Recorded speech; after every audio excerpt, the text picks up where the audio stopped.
Welcome to Telugu career learning YouTube channel. All government jobs information మన ఛానల్లో videos upload చేయడం జరుగుతుంది. ఇంట్రెస్టెడ్ క్యాండిడేట్స్ మన ఛానల్ని సబ్స్క్రైబ్ చేసుకోండి. Full latest information. ఈరోజు వీడియో కనుక మనం చూసుకుంటే ఎస్బీఐ పీఓ నుంచి అయితే నోటిఫికేషన్ అయితే రిలీజ్ అవ్వడం జరిగింది.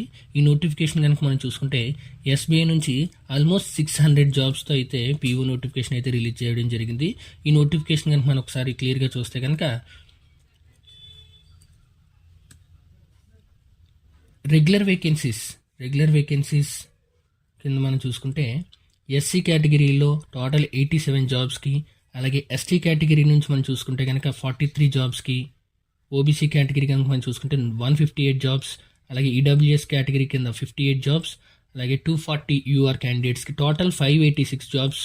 అలాగే ఇంక బ్యాక్లాగ్ వేకెన్సీస్లో అయితే కనుక అంటే లాస్ట్ టైం నోటిఫికేషన్లో మిగిలిపోయిన పోస్టులు కూడా బ్యాక్లాగ్ వేకెన్సీస్ అంటారు. ఈ వేకెన్సీస్ కనుక మనం చూసుకుంటే 14. టోటల్ మనకి 600 వేకెన్సీస్తో అయితే ఎస్బీఐ పీఓ 2024 నోటిఫికేషన్ అయితే రిలీజ్ అవ్వడం జరిగింది. ఎస్బీఐ పీఓ అన్నది అయితే really good job, highly salary అయితే మనం ఎర్న్ చేసుకోవచ్చు. ఇక ఈ ఎస్బీఐ పీఓ జాబ్ ప్రాసెస్ మనకి నోటిఫికేషన్ కానీ క్లియర్గా చూస్తే ఆన్లైన్ రిజిస్ట్రేషన్ వచ్చేసి మనకి ఎస్బీఐ పీఓకి వచ్చేసి ఆన్లైన్ రిజిస్ట్రేషన్ మనకి 27/12/2024 నుంచి 16/1/2025 వరకు అయితే ఆన్లైన్ అప్లికేషన్ అప్లై చేసుకోవడానికి అయితే మనకి అవకాశం అయితే ఉంటుంది. 27 డిసెంబర్ నుంచి అయితే మనకి ఆన్లైన్ అప్లికేషన్ స్టార్ట్ అవుతుంది. అలాగే ఇది ఎప్పటి వరకు ఉంటుంది అంటే కనుక 16 జనవరి 2024 వరకు అయితే మనకి అవకాశం అయితే ఉంటుంది. అలాగే పేమెంట్ కూడా సేమ్ అప్లికేషన్ టైంలోనే పేమెంట్ కూడా ఇచ్చాడు. 27 డిసెంబర్ నుంచి 16 జనవరి 2024కి అయితే మనం 25th వరకు అయితే మనం పేమెంట్ చేసుకోవచ్చు.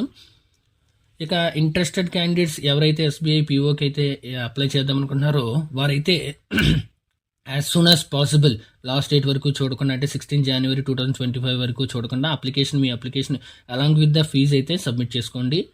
ఇక మనకి download of preliminary examination call letters వచ్చేసి ఎగ్జామ్ ఎప్పుడు ఉంటుంది, ప్రిలిమినరీ ఎగ్జామ్ అని కనుక మనం చూస్తే కనుక ఫిబ్రవరి 3rd or 4th వీక్లో అయితే మనకి ఈ ఎగ్జామ్ అయితే ఉండడం జరుగుతుంది. హాల్ టికెట్స్ అయితే రిలీజ్ అవ్వడం జరుగుతుంది. అలాగే ఎగ్జామ్ కనుక మనం చూసుకుంటే 8th and 15th of the March 2025, March 8th అలాగే ఒక షిఫ్ట్ ఉంటుంది, అదే ఒక సెంటర్ ఉంటుంది, కొంతమందికి ఎగ్జామ్ ఉంటుంది. అలాగే 15th మార్చ్ని అయితే కొంతమందికి ఎగ్జామ్ ఉండడం జరుగుతుంది. ఓవరాల్గా మనకి మార్చ్లో అయితే ప్రిలిమినరీ ఎగ్జామ్ కంప్లీట్ అయిపోతుంది. దాని రిజల్ట్ మనకి ఏప్రిల్లో అయితే వచ్చేస్తుంది.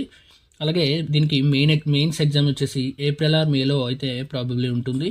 అలాగే ఇది మొత్తం మనకి stages preliminary exam, mains exam, అలాగే psychometric test, interview and group exercise, ఈ విధంగా అయితే ఈ 4 స్టేజెస్లో అయితే ఎగ్జామ్ జరుగుతుంది. ఇక నెక్స్ట్ మనం చూసుకుంటే కనుక ఈ నోటిఫికేషన్ సంబంధించిన వివరాలు మనం నెక్స్ట్ కనుక చూస్తే దీనికి వచ్చేసి ఏజ్ రిలాక్సేషన్ కూడా అయితే క్యాండిడేట్స్కి అయితే ఉండడం జరిగింది. ఏజ్ రిలాక్సేషన్ కనుక మనం చూసుకుంటే ఓబీసీ కేటగిరీ వారికి 3 years అయితే ఏజ్ రిలాక్సేషన్ ఉండడం జరుగుతుంది. ఎస్సీ ఎస్టీ క్యాండిడేట్స్కి 5 years ఏజ్ రిలాక్సేషన్ ఉండడం జరుగుతుంది. అలాగే పీడబ్ల్యూడీ క్యాండిడేట్స్కి కనుక మనం చూసుకుంటే 10 to 15, అంటే depends on their community, again 10 to 15 years అయితే ఏజ్ రిలాక్సేషన్ అయితే ఉండడం జరుగుతుంది. ఎక్స్ సర్వీస్ మ్యాన్కి మనకి 5 years ఏజ్ రిలాక్సేషన్ అయితే ఉండడం జరుగుతుంది. ఇక ఎడ్యుకేషన్ క్వాలిఫికేషన్ కనుక విషయానికి వస్తే కనుక మనం education qualification any degree from the any university, any degree, graduation, any discipline from the recognized university, అంటే మనం ఏ డిగ్రీ చదివినా పర్లేదు, మనం ప్రాపర్ యూనివర్సిటీ నుంచి, రికగ్నైజ్డ్ గుర్తింపు పొందిన యూనివర్సిటీ నుంచి గ్రాడ్యుయేషన్ కంప్లీట్ అయితే చాలు, ఏ స్ట్రీమ్ అయినా పర్వాలేదు, means any discipline is valid. అంటే అలాగే ఇక్కడ ఈ నోటిఫికేషన్లో మనం చూసుకుంటే కనుక those who are final year students of the graduation may also apply provisionally subject to the condition that if they called for the interview produce the proof of having passed graduation on before 30/4/2025. అంటే final year చదువుతున్న candidates కూడా ఈ నోటిఫికేషన్కి అయితే eligible. కానీ వాళ్ళు వచ్చేసి మనకి 30 ఏప్రిల్ 2025 లోపు అయితే మనకి గ్రాడ్యుయేషన్ కంప్లీట్ అయితేనే వాళ్ళు ఎలిజిబుల్ అవుతారు. ప్రాబబ్లీ ఫైనల్ ఇయర్ స్టూడెంట్స్కి ఈ టైం లోపు ఎగ్జామ్స్ అయితే అయిపోతాయి, 30 ఏప్రిల్ లోపు అయితే ఎగ్జామ్స్ అయిపోతాయి. కాబట్టి వాళ్ళు కూడా ఎలిజిబుల్ అని అయితే ఈ నోటిఫికేషన్ ఇచ్చాడు. ఫైనల్లీ చదువుతున్నప్పటికీ కూడా మీరు అయితే ఈ నోటిఫికేషన్కి అయితే అప్లై చేసుకోవచ్చు క్యాండిడేట్స్. ఇక నెక్స్ట్ మనం చూసుకుంటే కనుక రిజిస్ట్రేషన్ ఫీజు అవి మనం చూసుకుంటే కనుక ఎగ్జామ్ చూసుకుంటే కనుక మనం ప్రిలిమినరీ ఎగ్జామ్ వచ్చేసి మనకి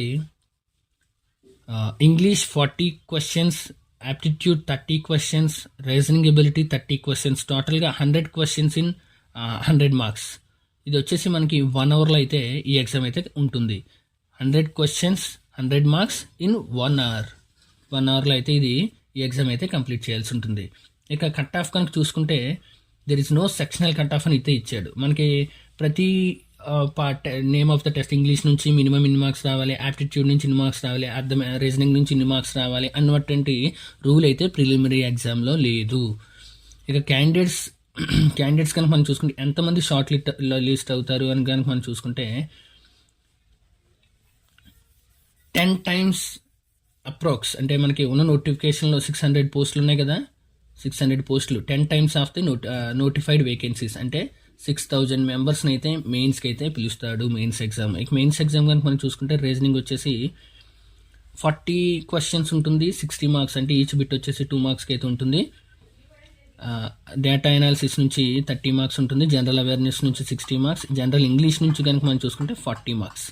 ఈ విధంగా అయితే 170 క్వశ్చన్స్ 200 మార్క్స్ ఇన్ 3 hours అయితే ఉండడం జరుగుతుంది. అలాగే డిస్క్రిప్టివ్ పేపర్ కనుక మనం చూసుకుంటే communication skills and email reports, situation and analysis and precise writing, అంటే లెటర్ రైటింగ్ అయితే ఉండడం జరుగుతుంది. లెటర్ రైటింగ్ వచ్చేసి మనకి 50 మార్క్స్కి అయితే ఈ లెటర్ రైటింగ్ అయితే ఉంటుంది. టోటల్గా మనం చూసుకుంటే టోటల్ మార్క్స్ 250 మార్క్స్కి అయితే మెయిన్స్ ఎగ్జామ్ అయితే ఉండడం జరుగుతుంది. ఇక నెక్స్ట్ మనం చూసుకుంటే కనుక మెయిన్స్ తర్వాత మనకి సైకోమెట్రిక్ టెస్ట్ అయితే ఉండడం జరుగుతుంది. తర్వాత పర్సనల్ ఇంటర్వ్యూ ఉండడం జరుగుతుంది. అప్లికేషన్ ఫీజు చూసుకుంటే మనం application fee 750 for EWS and OBC candidates, అంటే UR candidates and OBC students ఎవరైతే ఉన్నారో క్యాండిడేట్స్ వారైతే 750 రూపీస్ అయితే పే చేయాల్సి ఉంటుంది అప్లికేషన్ ఫీజు. అలాగే SC ST or PWD candidates అయితే ఎగ్జామినేషన్ ఫీజు అయితే ఉండదు, వాళ్ళకైతే ఫ్రీగా అయితే అప్లికేషన్ ఫీజు అయితే సో అంటే వాళ్ళైతే నో ఫీజు అయితే ఫీజు అయితే పే చేయని అవసరం లేదు ఎగ్జామ్కి. So SC ST candidates and PWD candidates fee కోసం అయితే ఆలోచించకండి, వెంటనే అయితే మీరు అప్లికేషన్ ఫీజు ఫ్రీ కాబట్టి వెంటనే మీరు అయితే నోటిఫికేషన్కి అయితే అప్లై చేసుకోండి. ఇక నెంబర్ ఆఫ్ ఛాన్సెస్ కనుక మనం చూసుకుంటే ఎస్బీఐ పీఓ నోటిఫికేషన్కి అయితే you're candidates maximum 4 times apply చేసుకోవచ్చు. అంటే ఈ నోటిఫికేషన్ కాదు, 4 notifications వరకు వాళ్ళైతే ఎలిజిబుల్ ఉంటారు. ఇంకా ఓబీసీ క్యాండిడేట్స్, యూఆర్లో ఉన్నటువంటి పీడబ్ల్యూడి క్యాండిడేట్స్, ఈడబ్ల్యూఎస్లో ఉన్న పీడబ్ల్యూడి క్యాండిడేట్స్ వీరైతే మ్యాక్సిమం 7 notifications, అంటే ఈ ఇయర్ ఒక notification, next year second notification, ఆ విధంగా అయితే 7 notificationsకి అయితే వీళ్ళు అప్లై చేసుకోవడానికి ఉంటుంది, మ్యాక్సిమం లిమిట్ అది. ఇంకా ఎస్సీ ఎస్టీ క్యాండిడేట్స్ అయితే నో రిస్ట్రిక్షన్, వాళ్ళు ఎన్ని నోటిఫికేషన్కి అయినా అప్లై చేసుకోవచ్చు. ఈ విధంగా అయితే ఉంటుంది. ఇంకా మనం ఎగ్జామ్ సెంటర్స్ విషయానికి వస్తే ఆంధ్రప్రదేశ్లో కనుక మనం చూసుకుంటే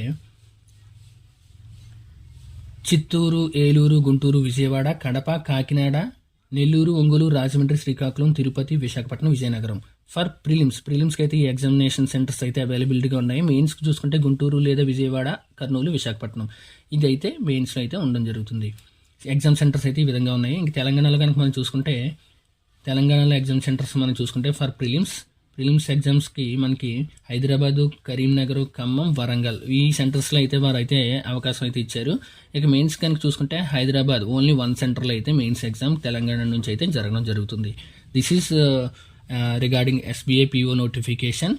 ఈ వీడియో మీకు నచ్చినట్టయితే వీడియోని లైక్ చేయండి. అలాగే ఇటువంటి మరిన్ని latest government jobs updates, current affairs, arithmetic short cuts, reasoning ఇటువంటి మరిన్ని వీడియోస్ మన ఛానల్లో రెగ్యులర్గా వీడియోస్ పోస్ట్ చేయడం జరుగుతుంది. కాబట్టి ఇంట్రెస్టెడ్ క్యాండిడేట్స్ మన ఛానల్ సబ్స్క్రైబ్ చేసుకోండి. Thank you.